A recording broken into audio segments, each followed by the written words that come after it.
Waalaikumsalam. Assalamualaikum warahmatullahi wabarakatuh. Baiklah, kami dari kelompok 6 kelas kewarganegaraan C kali ini akan mempresentasikan hasil diskusi kami, yakni tentang tema demokrasi dan kondisi penegakan hukum di Indonesia dengan judul penegakan hukum kekerasan seksual di lingkungan pendidikan dalam analisis kasus Heri Wirawan. Untuk anggotanya yaitu saya sendiri, Insyaallah Aining Devani, lalu ada Teku Raihanul Hafiz, lalu ada Maulana Hisham Ramadan, lalu ada Muhammad Al-Farizi Putra Adita, lalu ada Altaf Cesta Adabi. Nah, untuk yang pertama yaitu saya Shanila Neneng Devani dengan NIM 2310 951017.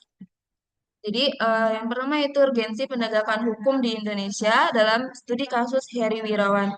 Indonesia secara konstitusional menegaskan dirinya sebagai negara hukum yang dimana itu tertulis pada pasal 1 ayat 3 Undang-Undang Dasar 1945. Nah, prinsip ini bukan sekedar formalitas, melainkan sebuah mandat bahwa hukum harus menjadi panglima dalam melindungi harkat dan martabat manusia.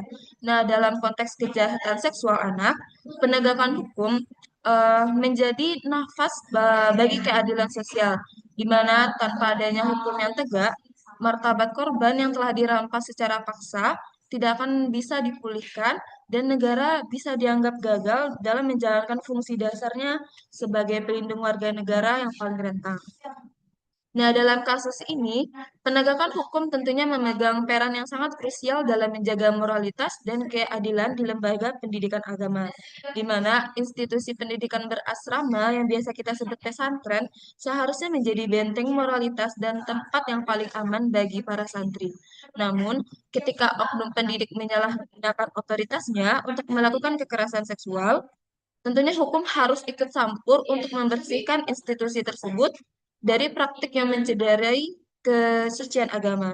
Nah, penegakan hukum yang tegas akan berfungsi untuk memisahkan antara oknum dan institusi tersebut, sehingga kepercayaan masyarakat tetap terhadap pendidikan agama tidak runtuh secara total akibat perbuatan keji satu individu. Kepastian hukum melalui vonis hukuman mati yang dijatuhkan kepada tersangka tentunya juga menjadi instrumen yang penting bagi masyarakat agar tidak main hakim sendiri, di mana tentunya publik yang menyaksikan kejahatan yang telah melampaui batas kemanusiaan, yang dimana santriwati diperkosa hingga hamil, tentunya memunculkan kemarahan kolektif yang luar biasa. Jika hukum terlihat lemah atau masuk angin dengan memberikan vonis ringan, masyarakat tentu akan mencari keadilannya sendiri dengan cara yang lebih cepat, yakni kekerasan. Keberanian hakim untuk dapat menjatuhkan hukuman maksimal adalah cara negara meredam amarah publik dan menunjukkan bahwa keadilan yang dicari rakyat bisa ditemukan di dalam ruang sidang, bukan di jalanan. Secara lebih jauh lagi, penegakan hukum tentu penting sebagai bentuk perlindungan hak konstitusional warga negara yang tidak berdaya. Hukum tidak hanya berhenti pada menghukum pelaku, namun juga memastikan bahwa anak-anak yang lahir dari tragedi ini dapat terus melanjutkan hidupnya dan mendapatkan hak-hak masa depan eh, yang lebih terjaga dan tidak ditelan ketidakpastian. Secara filosofis, urgensi hukum dalam kasus ini adalah untuk mengembalikan keseimbangan yang telah terganggu, yang dimana kejahatan seksual terhadap anak adalah pelanggaran HAM yang sangat-sangat berat, dan tegaknya hukum tentunya menunjukkan bahwa negara memberikan jaminan agar kejahatan serupa tidak akan dibiarkan tanpa konsekuensi yang setimpal. Hukum di sini tidak lagi hanya bicara soal pasal, namun juga menjadi harapan bangsa agar kita hidup. Baik, sekian dari saya. Selanjutnya dilanjutkan oleh pada rekan saya.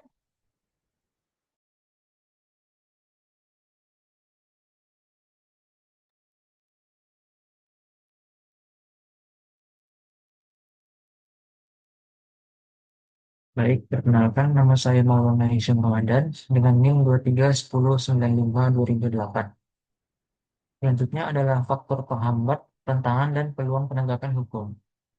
Dalam proses penanganan kasus ini, terdapat berbagai hambatan yang mempengaruhi jalannya pengungkapan dan penyelesaian kasus. Salah satu hambatan utama adalah keterlambatan dalam pengungkapan kasus. Hal ini disebabkan oleh kondisi korban yang mengalami tekanan psikologis, rasa takut, serta adanya ancaman yang membuat mereka enggan untuk melapor. Kurangnya sistem pengawasan yang efektif di lingkungan pesantren juga menjadi hambatan penting. Tidak adanya mekanisme kontrol yang ketat serta minimnya sistem perlindungan anak menyebabkan tindakan kekerasan seksual dapat berlangsung secara terus-menerus tanpa adanya intervensi sejak dini. Hambatan lainnya adalah dalam proses pembuktian di ranah hukum, kasus yang melibatkan banyak korban dengan latar belakang dan kondisi psikologis yang berbeda, membutuhkan pendekatan khusus. Aparat penegak hukum harus memastikan bahwa proses pengumpulan bukti tidak menimbulkan trauma tambahan bagi korban. Oleh karena itu, diperlukan pendampingan psikologis serta metode pemeriksaan yang sensitif terhadap kondisi korban. Faktor penghambat lambatnya proses penyelesaian kasus, pertama dikarenakan timpangan otoritas atau relasi kuasa. Heri Wirawan memanfaatkan posisinya sebagai guru pesantren dan pengelola yayasan mendominasi para santriwati yang secara hierarki berada di bawah kendalinya. Relasi ini diperkuat melalui suatu manipulasi masa depan. Pelaku menggunakan otoritasnya untuk menjanjikan masa depan kepada korban, seperti iming-iming sekolah gratis, dibiayai kuliah, hingga dibantu menjadi polisi wanita. Hal ini menciptakan ketergantungan psikologis dan ekonomi bagi korban terhadap pelaku. Lalu tindakan yang sistemik. Jaksa penuntut umum atau JPI menilai tindakan ini bukan sekadar kecelakaan biasa, melainkan kejahatan yang dilakukan secara terus-menerus dan bersifat sistemik. Nah, yang kedua, budaya diam dan isolasi. Indikasi kuat mengenai sulitnya korban bersuara di lingkungan pesantren atau standar tersebut terlihat dari yang pertama tertutupnya informasi. Kasus ini baru terungkap ketika korban berada di luar lingkungan pesantren, yaitu saat pulang ke rumah untuk merayakan Idul Fitri. Hal ini menunjukkan bahwa selama berada di dalam institusi, akses korban untuk melaporkan kejadian sangat terbatas. Lalu, tentang usia yang rentan. Para korban berusia antara 14 hingga 20 tahun. Di usia yang sangat muda, terdapat beban psikologis yang besar serta ketidakberdayaan untuk melawan pintu otoritas di lingkungan yang tertutup. Lalu dampak nyata yang disembunyikan. Adanya fakta bahwa 9 bayi lahir dari 8 korban selama rentang waktu 2016 sampai 2021, bahkan diketahui publik menunjukkan betapa kuatnya tembok yang menutup fakta tersebut. Kasus Heri Wirawan dapat berlangsung selama bertahun-tahun, tepatnya sejak 2016 hingga tahun 2021, karena beberapa faktor yang membuat aksi tersebut sulit terdeteksi oleh publik maupun pihak berwenang. Berikut adalah alasan mengapa kasus ini tertutupi dalam waktu lama. Manipulasi dan iming-iming. Heri Wirawan menggunakan posisinya untuk menjanjikan berbagai fasilitas kepada para korban, seperti biaya pesantren dan sekolah gratis, janji akan dibiayai kuliah, hingga janji untuk dibantu menjadi peluang. Lalu, kejahatan dan sistemik. Jaksa penuntut umum dalam persidangan menilai bahwa tindakan Heri dilakukan secara terus-menerus dan bersifat sistemik. Lalu, alokasi yang berpindah-pindah. Aksi tersebut tidak hanya dilakukan oleh penghuni yayasan, tetapi juga di berbagai tempat lain seperti hotel dan apartemen, yang mungkin menyulitkan pengawasan dari pihak luar terhadap aktivitas di dalam institusi tersebut. Perbatasan akses informasi terbatas. Kasus ini baru mulai terbongkar ketika salah satu korban pulang ke rumah saat Idul Fitri 2021, di mana orang tuanya menyadari bahwa putri mereka dalam keadaan hamil. Hal ini mengindikasikan adanya kendala bagi para korban melakukan kejadian tersebut lebih awal saat mereka masih berada di bawah fase pelaku tersebut.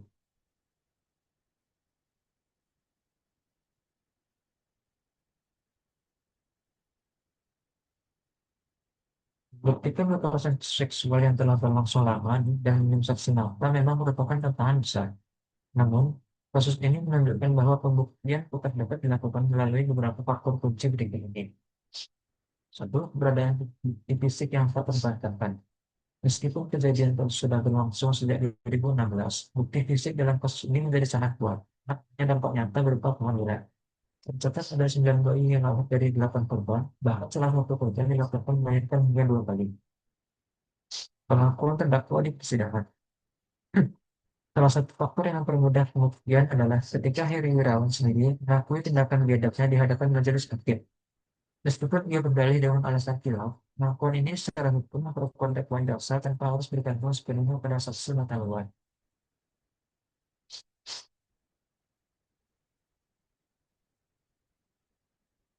Setelah kejahatan yang sistemik dan berulang, jaksa penuntut umum langsung membangun argumen bahwa tindakan ini bukan insiden tunggal, melainkan melakukan secara terus-menerus dan sistemik. Lalu dan beban yang dideteksi lembaga terkait. Walaupun minim saksi mata juga, laporan dari P2, TP2A Baru dan Polda Jawa Barat dibantu mengonsolidasi saksi para korban. Lalu selanjutnya adalah bagaimana dukungan publik berperan dalam kasus ini. Yang pertama, menarik atensi nasional sejak akhir 2021. Meskipun kasus ini telah dilakukan sejak pertengahan 2021, sumber menyebutkan bahwa perjalanan kasus ini mulai menyedot perhatian publik. Nah, itu jejak digital sebagai pengawal proses. Sumber menunjukkan adanya interaksi publik yang sangat tinggi melalui daftar kata kunci pencarian dan komentar-komentar masyarakat yang terus memantau setiap perkembangan. Apresiasi terhadap hasil akhir. Dengan kawalan publik yang ketat, keluarga korban akhirnya merasa kebutuhan mereka terbayar ketika Heri Wirawan difonis mati dan diwajibkan membayar restitusi.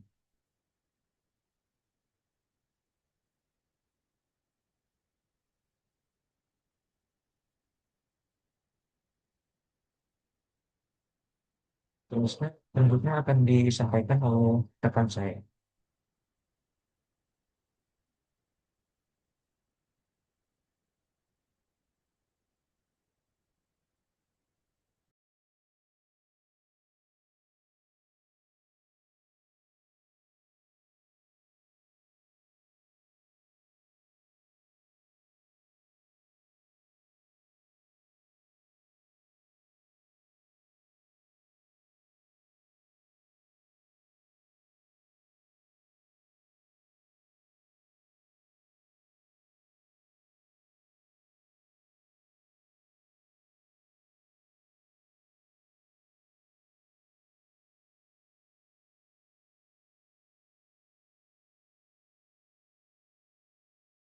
Eh, Oke, selanjutnya saya akan melanjutkan penjelasan dari rekan saya.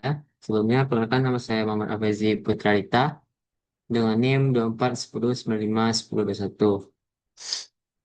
Jadi, pada makalah ini, kita membahas mengenai sistem penegakan hukum di Indonesia dengan struktur, koordinasi, dan perlindungan korban. Nah, sistem penegakan hukum pidana di Indonesia tidak bekerja secara parsial, melainkan melalui kerangka Sistem Peradilan Pidana Terpadu atau SPPT. Sistem ini merupakan keterpaduan gerak antara 4 institusi utama, yaitu kepolisian sebagai penyidik, kejaksaan sebagai penuntut umum, pengadilan sebagai pemutus perkara, dan lembaga permasyarakatan sebagai pelaksanaan putusan.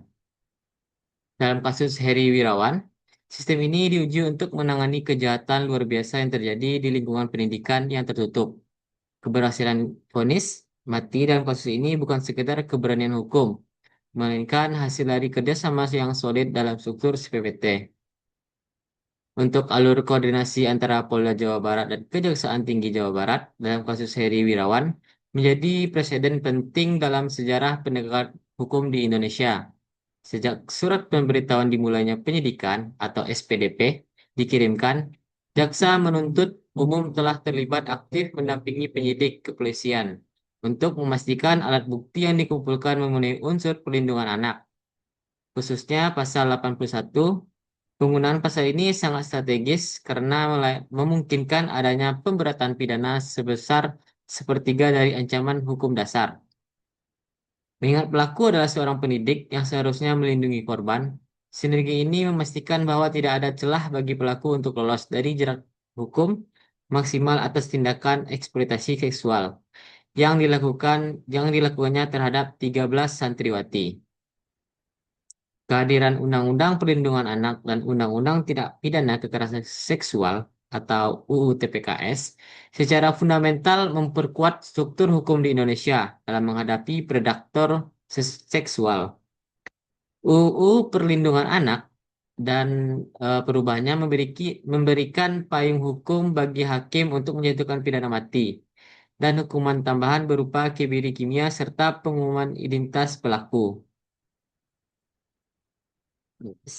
UU TPKS ini memastikan bahwa keterangan saksi korban yang didukung oleh salah satu alat bukti sah lainnya sudah cukup untuk menjatuhkan vonis, sekaligus menjamin hak korban atas pemulihan fisik dan psikis yang dibiayai oleh negara.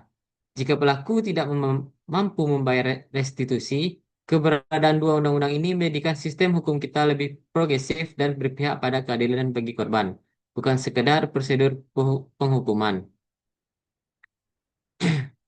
Dalam menjaga integritas proses persidangan, LPSK memegang posisi yang sangat sentral, terutama karena para korban adalah anak-anak yang mengalami trauma berat dan tekanan sosial.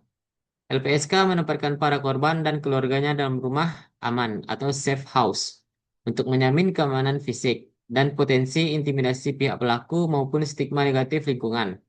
Selain perlindungan fisik, LPSK memfasilitasi bantuan medis dan psikologis bagi santriwati yang bahkan hingga melahirkan akibat perbuatan pelaku.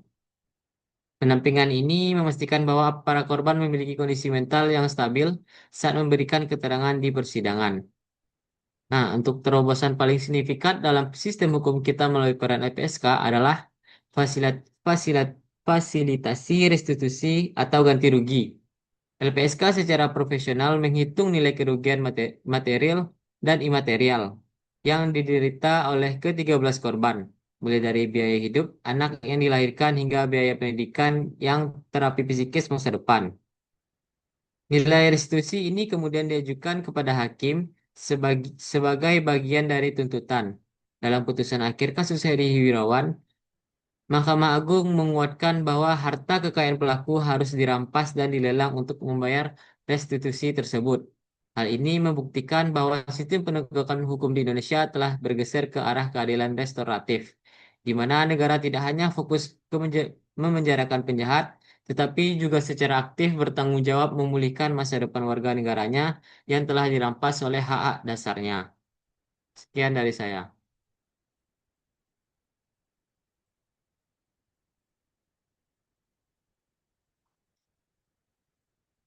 Terima kasih kepada rekan saya Alfarizi. Mungkin bisa saya lanjut. Saya sendiri Raski Altafsyesa Nabita Her dengan NIM 2410953010. Di sini saya akan menjelaskan mengenai penerapan penegakan hukum di Indonesia. Nah, dari kasus yang melibatkan Heri Wirawan ini, jadi salah satu contoh nyata bagaimana sistem penegakan hukum di Indonesia diuji dalam menangani kejahatan berat, khususnya kekerasan seksual terhadap anak di lingkungan pendidikan.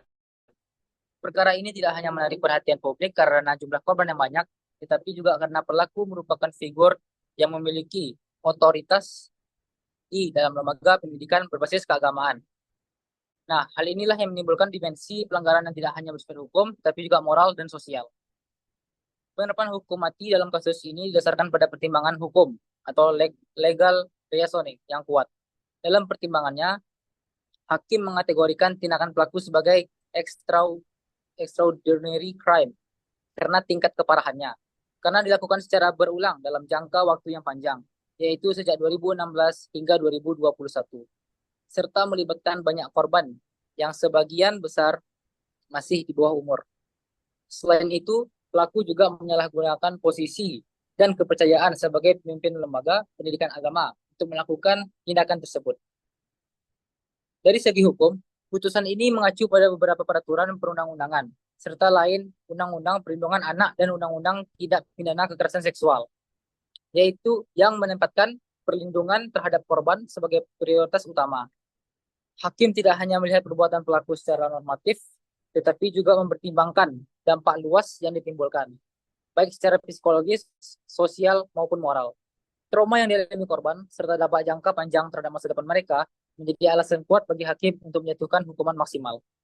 Nah, selain pidana pokok berupa hukuman mati, pengadilan juga menerapkan mekanisme restitusi atau ganti rugi sebagai bentuk perlindungan terhadap korban. Restitusi bertujuan untuk memberikan kompensasi atas kerugian yang dialami korban, baik secara material maupun imaterial. Dalam kasus ini, hakim memerintahkan agar aset milik pelaku disita untuk memenuhi kebutuhan para korban, termasuk anak-anak yang lahir akibat tindak kejahatan tersebut. Langkah ini menunjukkan bahwa penegakan hukum tidak hanya berfokus pada penghukuman pelaku, tetapi juga pada pemulihan hak korban. Nah, namun demikian, dalam implementasinya, penerapan restitusi ini menghadapi beberapa kendala. Tidak semua aset pelaku dapat dengan mudah diidentifikasi dan disita, serta nilai kerugian yang dialami korban seringkali tidak sebanding dengan kemampuan ekonomi pelaku. Oleh karena itu, negara tetap dibutuhkan melalui dukungan tambahan, serta bantuan sosial, perlindungan jangka panjang, dan program rehabilitas bagi korban. Dalam hal ini, lembaga perlindungan saksi dan korban memiliki peran penting dalam memastikan korban mendapatkan perlindungan dan pendampingan selama proses hukum berlangsung. Jika dilihat dari perspektif keadilan, penerapan hukum ini menimbulkan beragam pandangan dari masyarakat. Sebagian besar masyarakat menilai hukuman mati sudah mencerminkan rasa keadilan karena kejahatan yang dilakukannya. Hukuman tersebut juga dianggap sebagai bentuk perlindungan negara terhadap masyarakat serta upaya untuk memberikan efek jera bagi pelaku lain. Di sisi lain, terdapat pula pandangan yang mengkritisi penerapan hukuman mati, terutama dari perspektif hak asasi manusia. Namun, dalam konteks kasus ini, pendekatan yang diambil oleh hakim lebih menekankan pada keadilan substansif, yaitu keadilan yang benar-benar dirasakan oleh korban dan masyarakat luas. Dengan kata lain, penegakan hukum tidak hanya dilihat dari aspek aturan tertulis, tetapi juga dari dampak nyata yang dirasakan oleh pihak yang berdampak. Secara keseluruhan,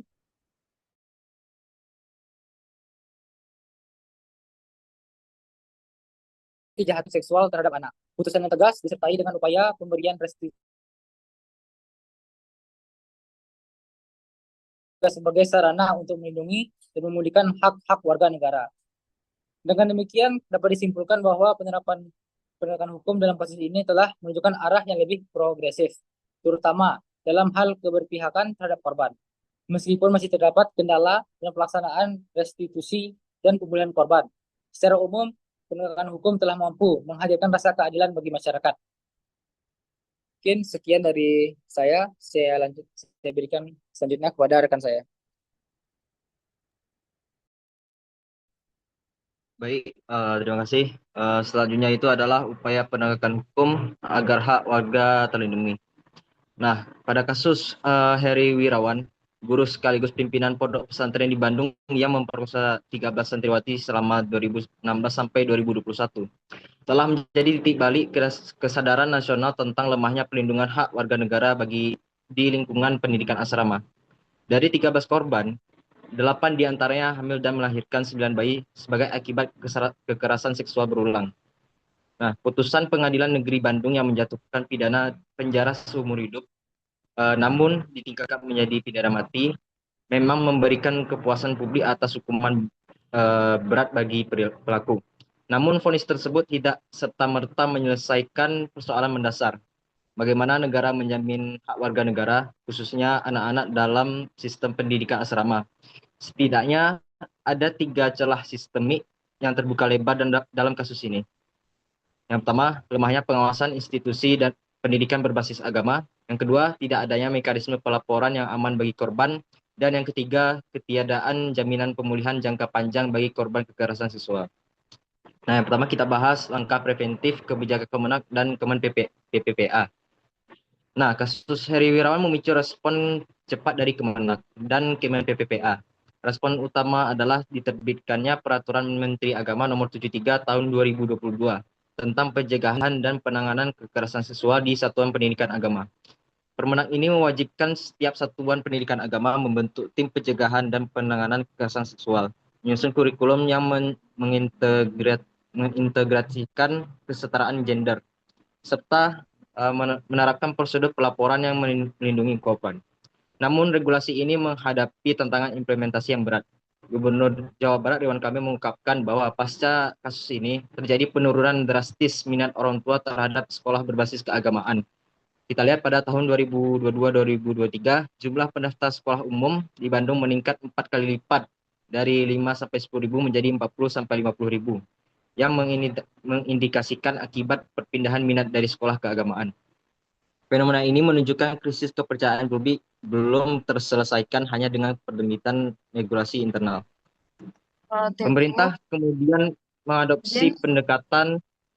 Teku, boleh dipersingkat aja nanti ya, soalnya waktunya tinggal 5 menit lagi. Oke, siap.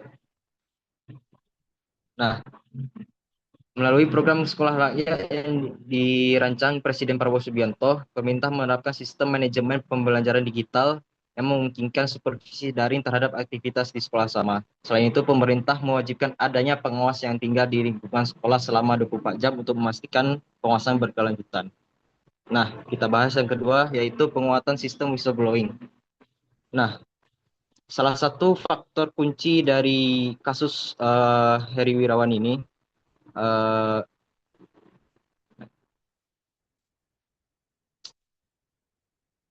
sorry.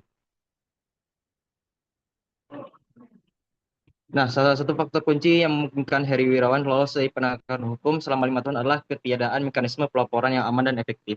Korban yang rata-rata berasal dari keluarga miskin dan bersekolah dengan beasiswa berada dalam posisi rentan, kehilangan akses komunikasi dengan keluarga, dan menghadapi ancaman jika berani berbicara.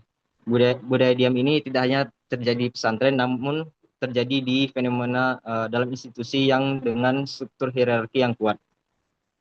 Pemerintah sebenarnya telah memiliki sistem pengaduan aplikasi lapor yang dikelola oleh Kemenpan RB. Platform ini menerima laporan publik secara nasional dengan mekanisme anonimitas yang dijamin Undang-Undang 25 nomor 25 tahun 2009. Dalam upaya memperluas jangkauannya, Kemenpan RB menginisiasi program kampanye Lapor Ghost to Kampus dan Lapor Ghost to Pesantren untuk meningkatkan partisipasi masyarakat dalam melaporkan masalah. Nah, sistem whistleblowing yang efektif memerlukan 2 jaminan utama, yaitu anonimitas pelapor dan perlindungan dari pembalasan. Kemenpan RB menekankan bahwa semua laporan melalui lapor ditangani dengan perhatian ketat terhadap keamanan dan privasi, dengan jaminan kerahasiaan bagi pelapor anonim. Namun, tantangan terbesar bukan pada teknologi sistem itu sendiri, melainkan pada penciptaan iklim yang kondusif bagi pelapor. Nah, langsung saja kita bahas yang ketiga, yaitu rehabilitasi psikis jangka panjang. Nah, setelah pelaku dihukum, persoalan terbesar yang dihadapi korban adalah pemulihan psikis jangka panjang dan jaminan hak untuk hidup normal. Kasus Heri Wirawan memunculkan kontroversi baru terkait pemenuhan hak korban melalui restitusi. Putusan Pengadilan Negeri Bandung menyatukan restitusi total 331 juta untuk 12 korban dengan pembebanan kepada Kemen PPA sebagai pihak ketiga. Hakim mendasarkan putusan ini pada pasal 67 KUHP yang melarang penjatuhan pidana tambahan bagi terpidana mati atau seumur hidup, sehingga restitusi tidak dapat dibebankan kepada Heri Wirawan. Namun Menteri PPA Bintang Puspayoga secara tegas menyatakan bahwa putusan tersebut tidak memiliki dasar hukum. Nah, namun Pengadilan Tinggi Bandung dalam putusan bandingnya yang mengubah hukuman menjadi pidana mati melakukan koreksi signifikan terhadap skema restitusi. Pengadilan Tinggi memerintahkan penyitaan aset pelaku termasuk yayasan yang dimilikinya untuk dilelang demi kepentingan korban dan anak-anak mereka. Putusan ini juga mengatur bahwa 9 anak yang lahir dari korban harus diserahkan ke unit pelaksana teknis daerah perlindungan perempuan dan anak Provinsi Jawa Barat dengan evaluasi berkala hingga korban siap secara mental untuk mengasuh anak mereka. Nah, untuk upaya rehabilitasi psikis korban tidak dapat dilakukan secara instan. Korban Heri Wirawan yang mengalami trauma berulang selama 5 tahun, bahkan melahirkan anak dari hasil perkosaan membutuhkan pendampingan psikologis secara panjang. Putusan pengadilan yang menempatkan 9 anak korban di bawah pengawasan UPTD PPA Jawa Barat dengan evaluasi berkala merupakan langkah yang tepat. Namun implementasinya memerlukan koordinasi lintas sektor. LPSK bersama Kemen PPA perlu memastikan bahwa pendampingan psikologis, pendidikan, dan dukungan sosial bagi korban berkelanjutan hingga mereka benar-benar pulih dan mampu menjalani kehidupan normal. Selain itu, perlu ada program pemulihan berbasis komunitas yang melibatkan keluarga dan masyarakat sehingga agar korban tidak mengalami stigmatisasi. Sekian dari saya kembalikan ke moderator.